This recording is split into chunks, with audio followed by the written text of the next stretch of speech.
ఇంట్లో ఒకటి కంటే ఎక్కువ తులసి మొక్కలు ఉన్నాయా? ఎట్టి పరిస్థితుల్లో లైట్ తీసుకోకండి. వేద గ్రంథాలలో తులసి మొక్కకు ముఖ్యమైన స్థానం ఉంది. తులసి మొక్కను లక్ష్మీ కటాక్షంగా భావిస్తారు.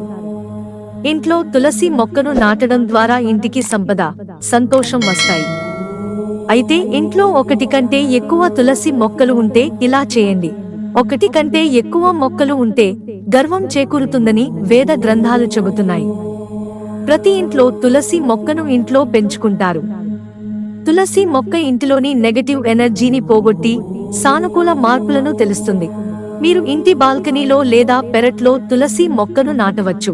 తులసి మొక్కను ఇంటికి తూర్పు లేదా ఈశాన్య భాగంలో మాత్రమే నాటాలి. తులసి మొక్కను శుభ్రంగా ఉంచడం మరియు దాని చుట్టూ ఉన్న ప్రాంతం శుభ్రంగా ఉంచడం చాలా ముఖ్యం. తులసి మొక్క దగ్గర బూట్లు ఉంచవద్దు. మీరు తులసి మొక్క నుండి ఉత్తమ ప్రయోజనాలను పొందాలనుకుంటే తులసి మొక్కను నేరుగా మట్టిలో నాటడం కంటే కంటైనర్లో తులసి మొక్కను నాటడం మంచిది.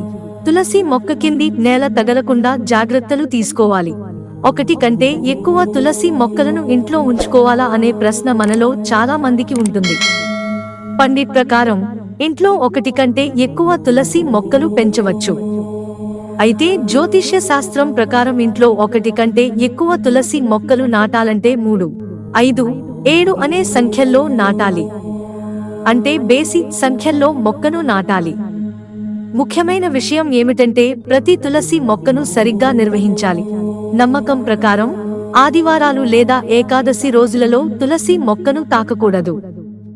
వేద గ్రంథాల ప్రకారం తులసి మొక్క మహాలక్ష్మి రూపమని నమ్ముతారు మరియు మహాలక్ష్మి ఆదివారాలలో విష్ణువు కోసం ఉపవాసం ఉంటుంది. కాబట్టి ఈ రోజున తులసి మొక్కను ముట్టుకోకండి లేదా నీరు పోయకండి. ఇంట్లో తులసి మొక్కలు నాటడానికి గురువారం అత్యంత పవిత్రమైన రోజుగా భావిస్తారు. జ్యోతిష్య శాస్త్రం ప్రకారం ఈ రోజు ఇంట్లో తులసి మొక్కను పెడితే ఆ ఇంటి ఆర్థిక వ్యవస్థ బలంగా ఉంటుంది. మిత్రులారా, ఛానల్ సబ్స్క్రైబ్ చేసుకోవడం మర్చిపోకండి. ధన్యవాదాలు.